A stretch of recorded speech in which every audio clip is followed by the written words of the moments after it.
Andriamanitra manenina. Mba maninona tokoa ve Andriamanitra? Izany lohateny manahirana izany no anasako anao mba ho liana haharitra hatramin'ny farany.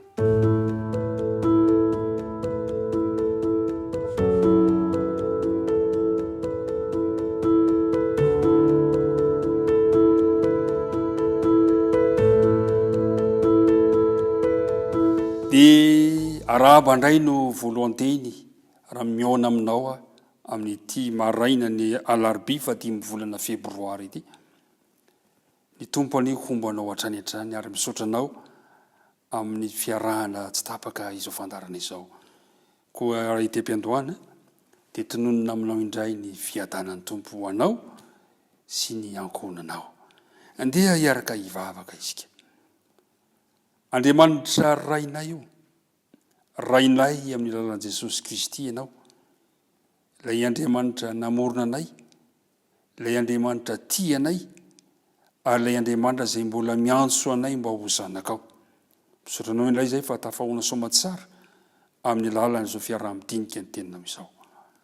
Amelany elo koa Andriamanitra satria mpanompo tsy mahasoa ihany izahay, ary aoka rakofana kosa ny fanena masina izahay.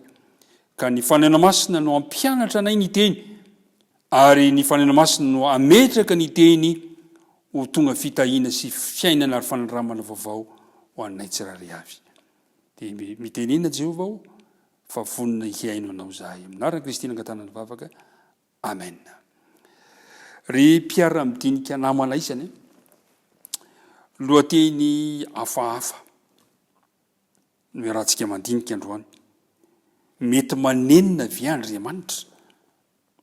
Omaly isika dia niresaka mazava tsara fa tsy miova Andriamanitra. Kanefa eto dia milaza hoe mba manenina ve Andriamanitra? Raha eny ny valiny, inona ny hevitry ny fanenenan'Andriamanitra? Mitovy ve ny fanenenan'Andriamanitra sy ny fanenenako, ny fanenenanao, ny fanenenan'olombelona? Efa hitantsika omaly averiko ny mandeha, tsy miova ny toetra n'Andriamanitra. Ny soratra masina nefa dia milaza, misy andalan-tsoratra masina vitsivitsy milaza fa manenina Andriamanitra. Eo amin'ny olombelona mantsy ny fanenenana dia mifono fanekena zavatra tsy nentina tao.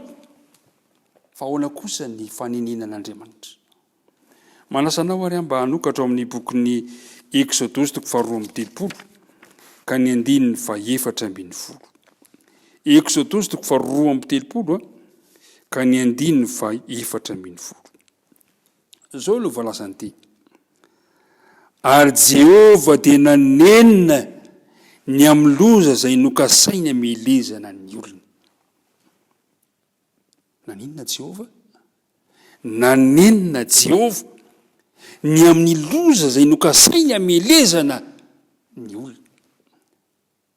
Misy fanazavana hafa ilazana ny fanenenan'Andriamanitra. Toa milaza hoe ny fanenenan'Andriamanitra dia midika ho fibebahan'Andriamanitra. Izany hoe ilay fibebahan'Andriamanitra miala amin'ny zavatra saika nitranga ho amin'ny toe-javatra anankiray izay iseho. Ny fanenenan'Andriamanitra dia miankina amin'ny toe-javatra izay mitranga ataon'ny zanany tsirairay avy. Ao amin'ny Jeremia 9:10. Jeremia 9:10 ka ny 4 sy ny manaraka ka hatramin'ny 10 dia misy toe-javatra anankiray ao izay fanoharana moa ny amin'ny boky mpaminany Jeremia ny amin'ny tanimanga sy ny mpanefy azy, ary izaho miteraka anatra no ambadika izany fa ovakitsika ny 5. Dia tonga tamiko ny teny Jehova hoe moa tsy mahazo manao aminareo toy ny amin'ny ataon'ny mpanefy tanimanga vao ry taranak'Israely ho Jehova. Indro toy ny tanimanga eo an-tanam-panefy azy dia toy izany koa ianareo eo an-tanako ry taranak'Israely. Vetivety aho dia milaza ny firenena sy ny fanjakana, hongotako sy azerako ary horavako. Nefa eo ilay fanenenan'Andriamanitra.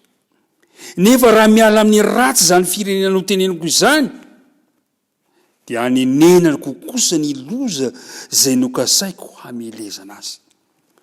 Mazava zany ny fanenenan'Andriamanitra.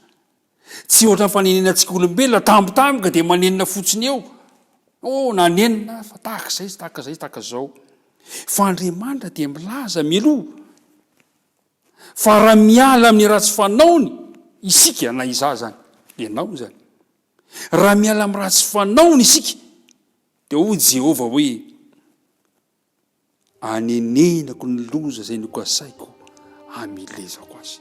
Tadidinao ve ny tantaran'i Jona? Jona dia efa nitrangany toy zavatra takan'izay. Andriamanitra niova tamin'ny fanapa-kevitra noraisiny.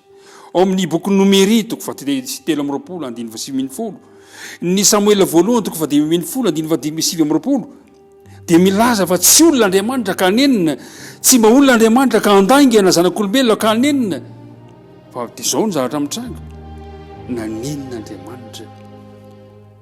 Ny antony dia izao,